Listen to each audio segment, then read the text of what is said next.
Weather Authority meteorologist Ron Rhodes. Rain, go away, come again another day. It is going to come again another day tomorrow, and then it's going to come again another day after that tomorrow.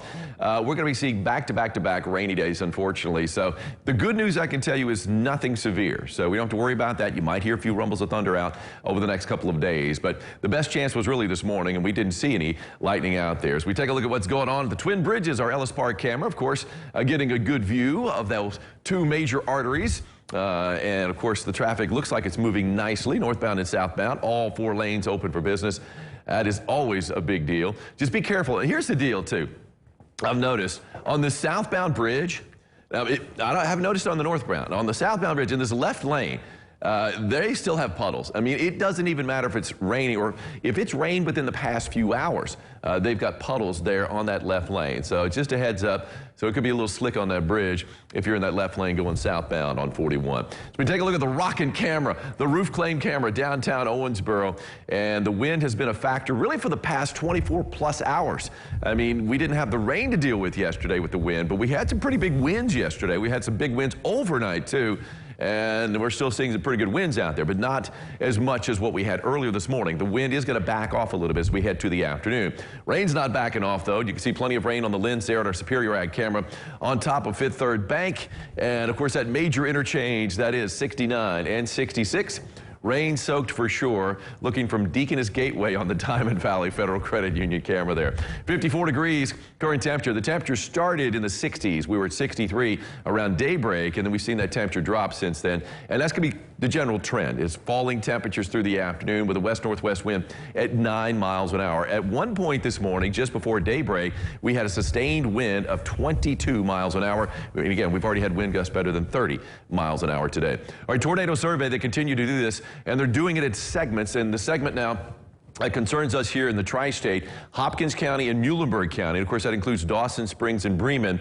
It has been determined to be an EF4 tornado. The damage there, and of course, it's the same tornado that moved through Ohio County. Earlier in the week, the Louisville Weather Service had already classified the tornado as it moved through Ohio County as an EF3. That was the damage that was had. So it weakened just a little bit. Still, it was a high-end EF4, 166 and 190 miles an hour. Maximum width of this tornado, a mile or more. And they continue to work on the segments. And through Kentucky, the path length 163 miles, leaving a scar across the landscape there. Now, they're still surveying in Arkansas, Missouri, and northwest Tennessee as they do segment by segment. This could end up being, and I think it will end up being, the longest track tornado that has been seen in U.S. recorded history. The old record was set back in 1925 with a tri-state tornado that waylaid Griffin in northern Posey County, by the way. And that was 219 miles long. It was on the ground, in Kentucky on the ground, 2 hours and 14 minutes Friday night. As we take a look at what's going on, and again, they're continuing to do the survey. It's going to be kind of tough to do, though, over the next few days with the rain. 53 degrees Princeton, 52 Vincennes, 54 Carmi, 51 Fairfield. Colder temperatures as that cold air in the front pushes in, and still warmer down to the east and southeast. 61 in Owensboro, 63 in Tell City, 63 right now in Greenville. Those temperatures will be dropping, though, soon enough as this cooler air continues to work its way in. Max wind gusts for the day. Most of these were had before daybreak. 32 miles an hour at the Evansville Airport, 38 in Henderson, 31 Jasper, and 31 miles an hour the max wind gusts in Owensboro. Check this out. This rainbow yesterday, looking out. I mean, Linda Bell, this is in DIXON in Webster County. Linda Bell and her daughter went out looking for some snow geese to take shots. And instead, they found this beautiful rainbow. I love this right here, kind of arcing across the sky. And of course, that primary bow, nice and vivid. That secondary bow is out there too. So got the double rainbow, as you generally do if you get that really bright primary bow. Well, the leading edge of the front, pushing now through the Evansville area, and of course we saw the temperature drop quite a bit as a result. We've seen quite a bit of rain too, and we've got plenty more where that came from. It was just kind of spotty showers for most of the morning. Now that rain is really starting to pick up. Hope you got your umbrella working well. Your windshield wipers are working well too, because you're going to need them not just today, but over the next couple of days after today.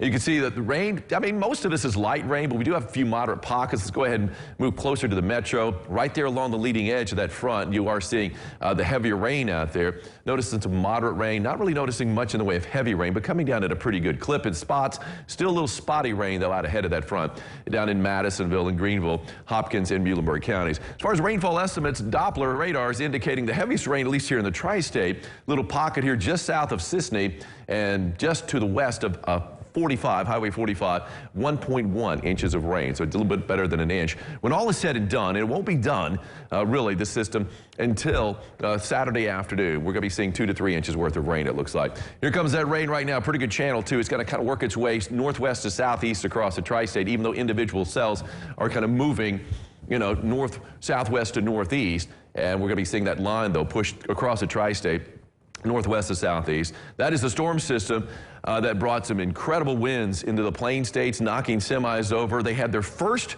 recorded tornado in December ever in Minnesota last night. And of course, a lot of tornadoes were reported too across Iowa and Nebraska. The storm system, at least for us, has weakened quite a bit. That low continues to truck on up into Canada, and good riddance to that. Well, the rain's continuing on today. We are going to see it break up, though, as we head into evening, at least to the north. Still some straggling showers down there to the south. And even though we start the day tomorrow fairly dry, here we are at 11 o'clock tonight, still a few showers down to the south, but up to the north anyway, fairly dry.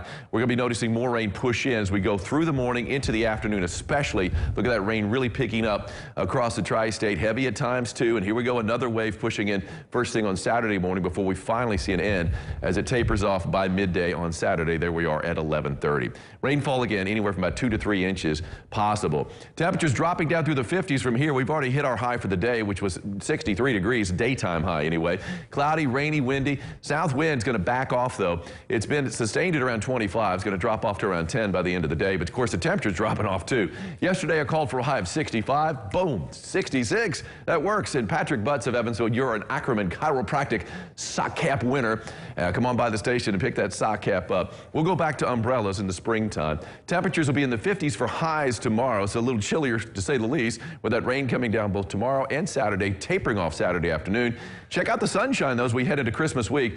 Sunday, Monday, Tuesday. A little on the chilly side, I say, Angie, by Sunday. High of only 40 degrees, which means we spend most of the day in the 30s. But, hey, at least we'll be dry by then. That'll be pretty nice. Yes, dry out. Beautiful sunset last night. This was in Morton's Gap, and Amy Bowman got this wonderful shot here. A lot of devastation on the ground, but look at that beautiful sky up above in Hopkins County, Morton's Gap. Thank you so much, Amy, for sending that picture our way. We'll be back with more local lifestyles right after this.